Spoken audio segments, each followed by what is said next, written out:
Guys, I'm Miss Morell, and I'm here with your recap for 7th grade science for Tuesday and Wednesday, October 13th and 14th.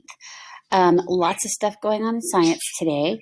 Your 3D projects were due. Remember, don't bring anything to school. You're turning in a video tour of your 3D project. And if you are in a pre-AP course, you might have been turning in a map and analogy project.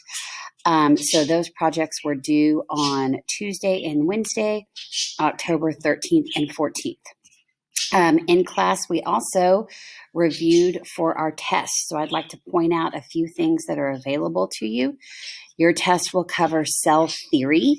And in your virtual science journal, you have lots of information about cell theory, starting with vocabulary. And then you have a cell theory organizer that explains that cell theory is a widely accepted explanation of the relationships between cells and living things, and then gives you the 3 parts of cell theory.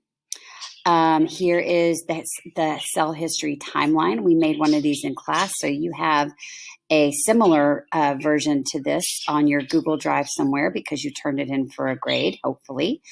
So it would benefit you to review the scientists and what they discovered.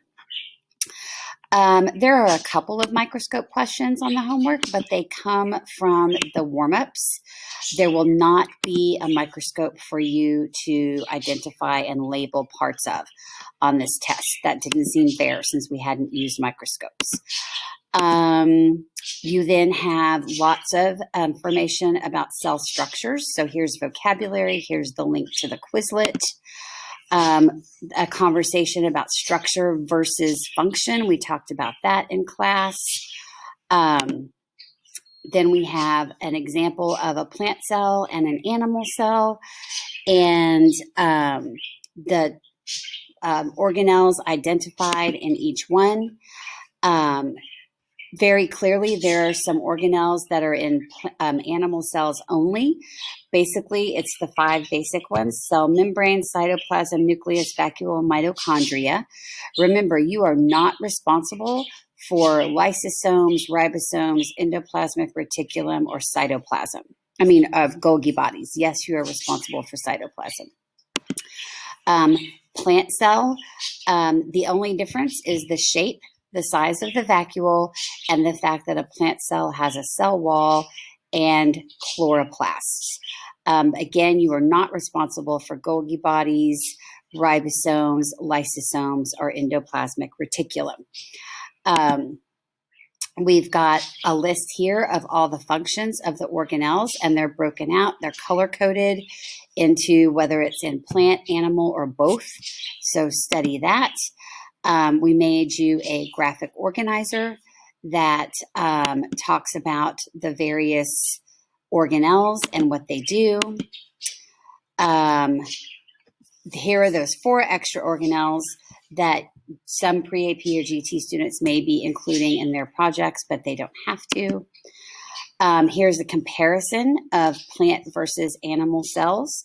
So there's a lot of information in your journal to help you.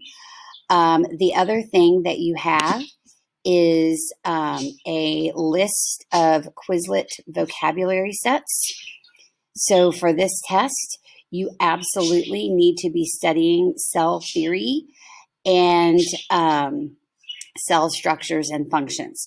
So these 2 vocabulary sets, Unit 5 and Unit 6, are the ones that you'll be responsible for on your test. Your test will take place in class on Thursday and Friday of this week, and then afterward, your pre-work is going to be all about photosynthesis. We are moving on. So there's your recap for the day. Hope this gets you where you need to be. Have a wonderful day.